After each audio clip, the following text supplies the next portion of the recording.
the stage for these two powerful women to take over the dais. So the topic now is Advantage Women Entrepreneurship, Policies, Schemes, and the Proactive Support Initiatives for a Viksit Bharat. And as you all know about both our guests over here, and I'm going to leave the dais to them. And I also request Mr. Bhavesh Kothari to kindly join them. Thank you, Rima. Can we have a huge round of applause? This is the fireside chat between them. हम आप लोगों को ऐसे जानने थोड़ी देंगे, बड़ी मुश्किल से मिलते हैं आप लोग हमें. First of all, thank you so much, everyone. Thank you, Palkar ma'am. Thank you, Shweta ji. Very honored to be very frank, right? I look up to Shweta ji a lot. I have always gone ahead and asked for help, and I have always got. And thanks to her that I got introduced to another very dynamic women entrepreneur, woman lady I again look up to. And whenever again I have gone ahead and asked for help, which I shamelessly do to everyone, right? And I have always got it. So I think, this is what tells that if you don't ask, you don't get. So, bejhijak mango, mil jayega, for sure. I'm going to keep this fireside a bit interesting and a bit short because I understand that there are commitments at a lot of ends as well, right? The topic that we have selected today is called Advantage Women Entrepreneurship, Policies, Schemes, and the Proactive Support Initiatives for a Viksit Bharat. My first question goes to Palkar ma'am. Skill deficit, skill mapping, these are the two areas that you have been focusing on, right? How do you think filling this skill gap is essential in today's world? There's a lot of howl and cry over the employment statistics in the country. And on the other side, you have large number of academic institutions who are saying that we're churning out the students with degrees, but they're not getting the jobs. 70 to 75% of the engineers today are unemployed. So I see that this kind of a disparity, and this has been a talk for last 20 years or 25 years that I've been in some kind of decision-making position in academia. And when I came in here, I felt that this is something that needs to be addressed immediately. And this is where we felt that there's some set of people, who would like to start work immediately due to family reasons. For example, we have a lot of retail malls, and in the retail malls, the kind of people who stand there on the sales platforms are the people you see are 18, 19, 20, 21 years and have given up education after grade 12th for the livelihood, for whatever, So this is where we felt that as a university, can we reach out to these people? It is always a very, very hard task to do such things and bring in such models in the market, because unfortunately, the academia has always gone with a begging bowl to the industry. And this is where I felt that, I have to put my foot down and tell them this is how I want and this is my model, you better accept it. In this closed room, I can speak about this particular model which we explored with Tata Trent. Tata is one big organization, more bureaucratic than the government sometimes, and making changes in the organization and the thinking is like moving a mountain. But this is where we went, and I was just telling this to Shweta ji also some time back, that people who join these kind of organizations, we have brought in a new model where I said that after 12th grade, you come to me, I do a 1 month classroom with you, you do a 2 month of on-the-job training. With the new education policy, 3 months I can do a credit transfer for all the 3.5 months that you've done with me. Which is like, I'm not getting into the technical part, which is like 24 credits, which is like 1 semester, and I give this transfers to you, you start working in the store, and over a period of time, in 4 years, by the time you are in the 4th year of your graduation, where you get a BBA degree, is where you have already surpassed the first 3 hurdles of the organization hierarchy and you have become an assistant store manager or store manager. So these are the kind of models that we are exploring, experimenting to ensure that people keep working. And another important thing in India we really want to bring in is dignity of work and labor, which is there. An Indian student from affluent families go to United States, go to Europe and start working in a McDonald's, don't feel anything about it. But in India, why don't they go and work in a McDonald's? This is where we reached out to McDonald's and we told them that engineering student, if he needs support, we will help him and support him to get a job in the chains like McDonald's or Starbucks or Pizza Hut or a Wow Momo, etc. So these are the kind of changes that we're bringing in. And when I said moving the mountain was a stipend of 3,000, 4,000 that these companies were used to giving to the students who were 12th grade. I said, I am not accepting that. Give my student 14,000 rupees as per the basic wages that you pay to anyone else. And this is where they took 3 months to give me, but I said, I will not accept 3,000 rupees for my student. Awesome. See, this is what I say, right? If you don't ask, you don't get, right? My next question to Shweta ji. There's a lot of challenge when it comes to scaling up, right? And one of them is finding a co-founder. What are your thoughts? So yes, good question, Bhavesh ji. And all entrepreneurs today struggle to find a co-founder because exceptionally they are looking for themselves. And you know, because entrepreneurs are defined as risk takers, as somebody who've gone out of the box, it's very difficult to find someone who's an exact clone of you. Having said that, see, there are a couple of things which we need to learn as entrepreneurs, because out of 10, only 2 entrepreneurs survive, right? So we need to understand what are these things which are invariably going wrong in the entire ecosystem. For example, आज के दिन में मैं देखती हूँ almost every entrepreneur is building the business for either a VC or for an exit. And that is the reason why you can't find co-founders, because most of the times when you are building the business, you have not built it for a customer. And I always say this and I want to repeat this, especially, see, I was invited by Stanford to give a lecture.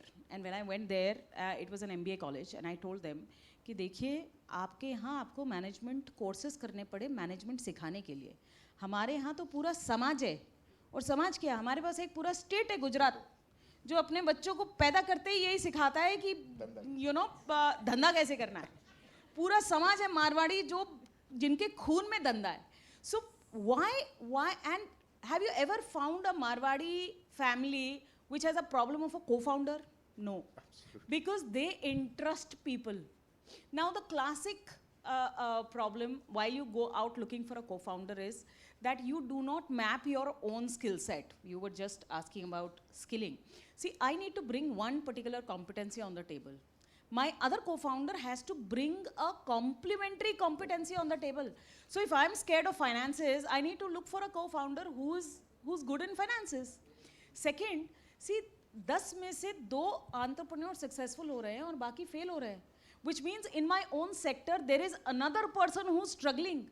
Now, when we are talking about scaling up, you know, entrepreneurs need to understand that 1% of a 100 crore company and 100% of a 1 crore company is the same. It is the same. So, खासकर महिलाओं के लिए मैं देखती हूँ अपूर्वा जी, one of the biggest things is, you know, they treat their own startup like their own child. You don't sell your children, right? But you exit your startups. And if you fail, you just leave it and you go beyond that. So for women, one of the most important things to do is to not consider your startup as your own baby. It's a very wrong thing to do. Your startup needs to make money. So you need to look at, please learn Tally. You need to look at the P&L statements of your own startup. You need to understand your own self कि मैं किस चीज़ में अच्छा नहीं हूँ जिसमें मुझे supplementation करना है. ये क्या चीज़ है जिससे मुझे डर लगता है. Most women I figure out have no idea of their finances. So I always say this, look for other co-founders who are good with the finances and let them manage that. Sometimes women do not step out and hence they can't market their own products. So at that point of time, they can look at a co-founder who can market their own product. And most important is, please look at all the other entrepreneurs in your sector. Sometimes in the same sector, you will find co-creators, co-founders, co-innovators, and when you two come together, there'll be less chances of failing, while you are alone, there are more chances of failing. And hence, stop looking for a co-founder, start looking for a partner, and you'll find one. Fantastic. In fact, I will agree with you on one aspect, right? That, women needs marketing very strongly. And I don't know whether you've noticed over the years that we do women power, right? You will find hampers that are actually contributed by women entrepreneurs. And there's a sole reason why we don't buy those trophies and, and metal, right? Because we want to make sure that it reaches out to women and they can use this, and that can be another way of reaching out to newer customers, newer markets as well, right? So that's a secret that I revealed. The other part of it is also true, Bhaveshji. For example, one of your hampers contained this lip balm, and one of my sons has major dry chapping of lips. So he used that lip balm by one of the women entrepreneurs, and then I kept looking for that, and I never found it. So you need to understand, exactly like Apoorva ji said, there is job availability in the market and those skill sets are not getting ready. True. There are people available in the market, but they are not skilled enough for the jobs which are available, and this is exactly where the problem is. Absolutely, absolutely. My next question goes to Apoorva ma'am. What do you think is the most important policy of government in Viksit Bharat? Only answer that question. No, I think there's a huge kind of focus that is being given on the startup and the funding that's coming for the startup ecosystem as well as for the entrepreneurs. I think Honorable Prime Minister has been speaking about it for a very, very long time. And I see that in the last couple of years, 7 to 8 years, it has emerged as an area which was never the focus of the country. Let me tell you, it is only because of the policies and the yojanas that we have people started thinking about getting into entrepreneurship and also started thinking about getting into the startup ecosystem. The huge number of incubators that have got created, I think 5 years back when we spoke of an incubator in the state of Maharashtra, there are hardly any, and I'm very happy and to share with everyone that for the first time when 11 incubators were given to Public State University, I played a very significant role while I was here. And I felt that by reaching out to a large number of population through university systems also was one great initiative. This was a state-driven initiative. Central-driven initiatives are there through the Atal Yojanas that we have. See, the point is not about yojanas that come. The point is about utilization of those yojanas by people to make something very sustainable. So that is a mindset that has to change in our country, that we need to use the policies, the yojanas as the starting point for us to get into the next level. And this is where a lot of times we get into the psyche from one yojana, we want to get to the second, to the third, to the fourth.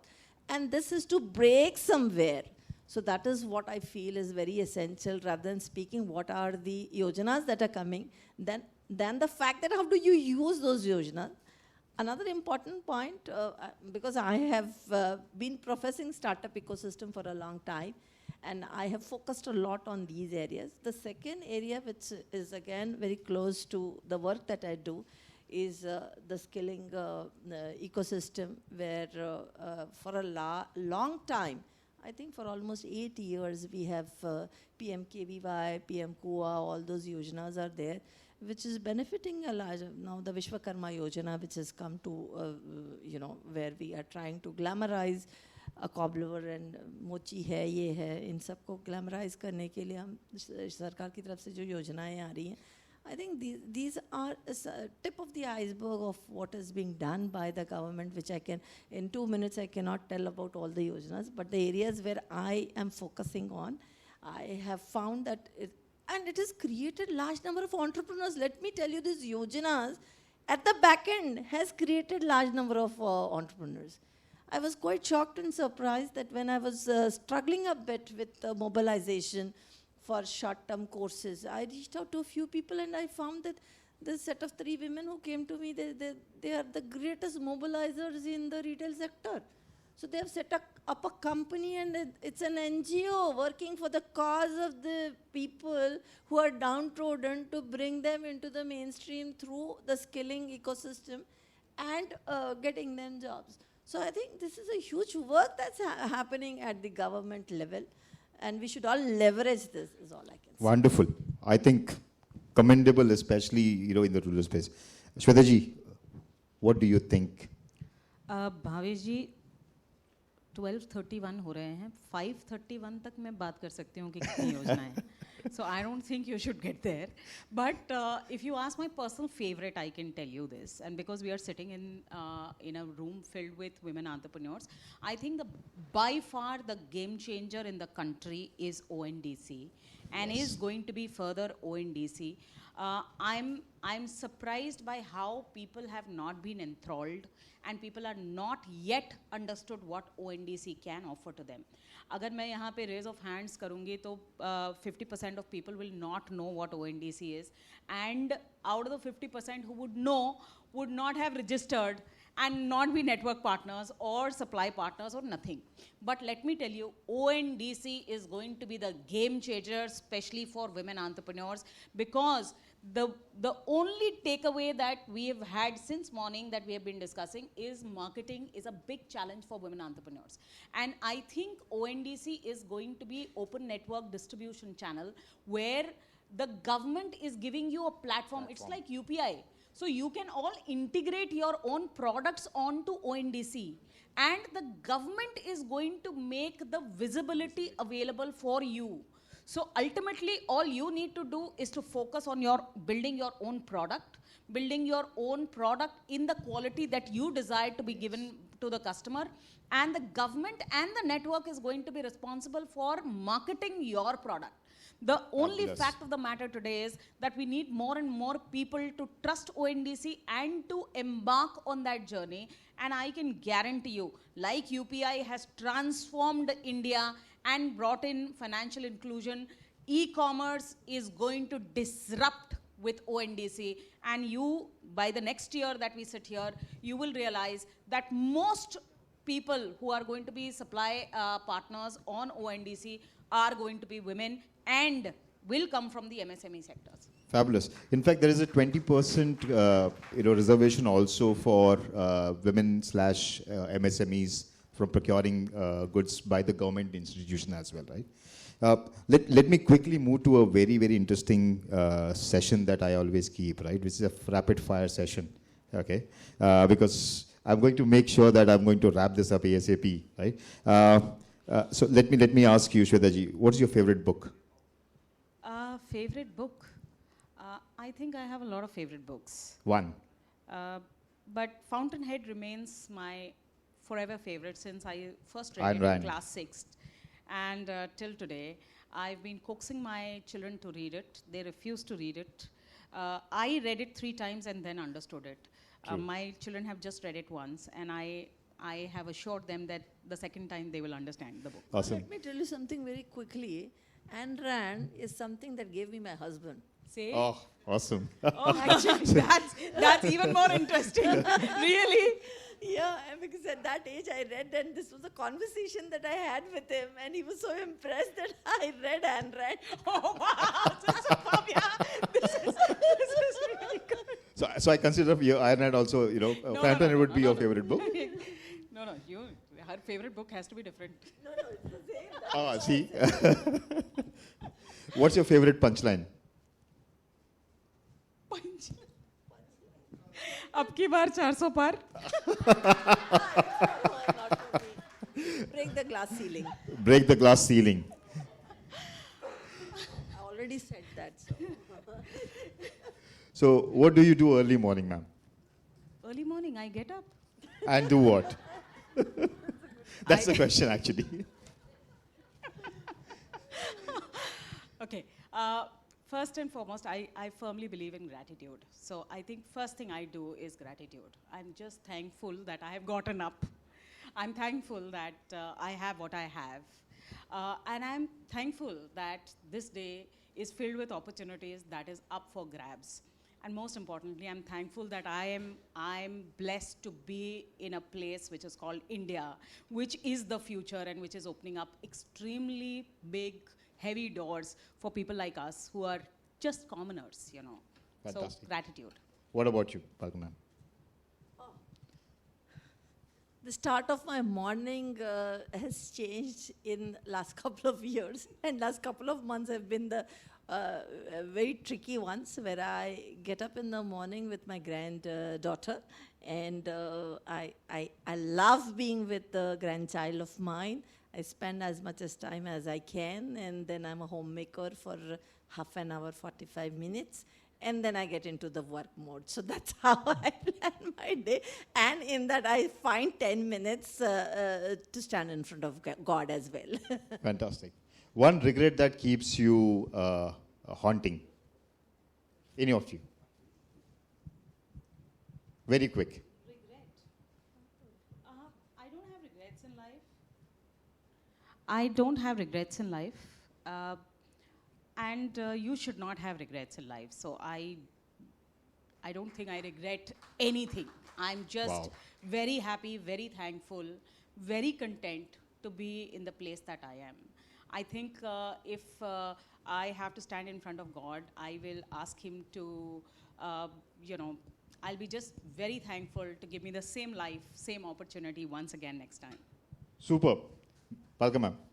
No, I too don't have any regrets, because whatever has gone wrong in my life has given me more enthusiasm to go back and bounce back. So I feel that wherever and whichever day is a low day in my life, I look forward to the next morning to just bounce back, and that's how it is. And my life has been a very roller coaster ride for me, and I never imagined I would ever reach this pinnacle because of whatever. So I will not get into the personal part of it, but I think this is the best that I could get, and this is what the best God has given me.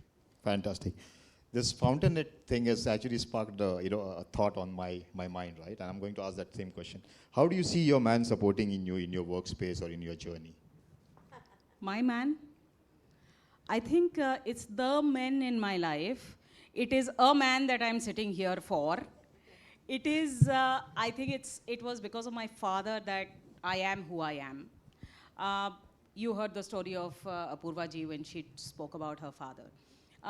It is because of my sons that today I feel, and I always say this, that women become extremely good leaders because when they become mothers, they realize what selfless love is. So when I look at my own sons, I realize that there's so many sons of this motherland who need policies, who need work to be done.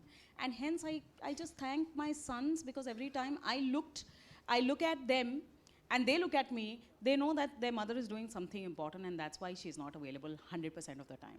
My own husband is the reason why I do what I do, because he's available for so many PTM meetings that I can't go to.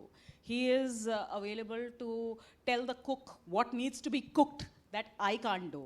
He is available for so many problems to be solved at home that I'm not available for. And he's available for me. See, I always say this, that पूरे phone number में, पूरे contact list में मुझे एक ही number याद है. And I know for sure that मैं किसी भी local phone booth से वो number dial करूँगी, it will be picked up. And wherever in the world I am, he will come and pick me up and take me home. So I know that there is hope. Awesome. What about you, Palkar ma'am? I would not have been what I am without multiple men in my life, as I have already spoken about my father. The second very important and prominent person in my life was my father-in-law.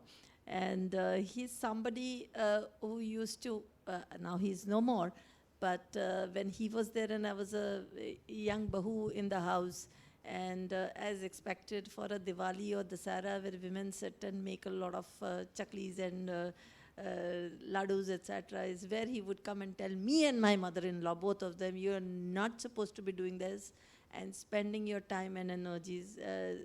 You have a washing machine, you have maids, you get people. I mean, this is a time when we were a different kind of an era that I'm talking of. It's about 25 years back. And this is where he said that you should spend your time in things that you are made for. I think these were remarkable words that I always will remember. And of course, without Anand, my husband, I would not have achieved. I've done so many things in my life, so many things, crazy things in my life. And he's always been a nice supporter at home. And even today, wherever I need help. And the biggest area and the biggest black hole for me in my life is always my funds and finances. This is where I reach out to him. Hey Anand, credit card. Hey Anand, dekh lena bank ka kya ho gaya hai. So, you know, wherever I'm stuck up in my life, Anand is always there to help me and support me. And without his support, I don't think I would have achieved whatever I've done in my life. Fantastic. I think this needs a very different session, you know, altogether. I'm going to make sure that I'm going to keep this, you know, amazing session of learning and bringing, you know, your spouses together. But, you know, again, keeping time paucity in mind, I think it's time to wrap this up.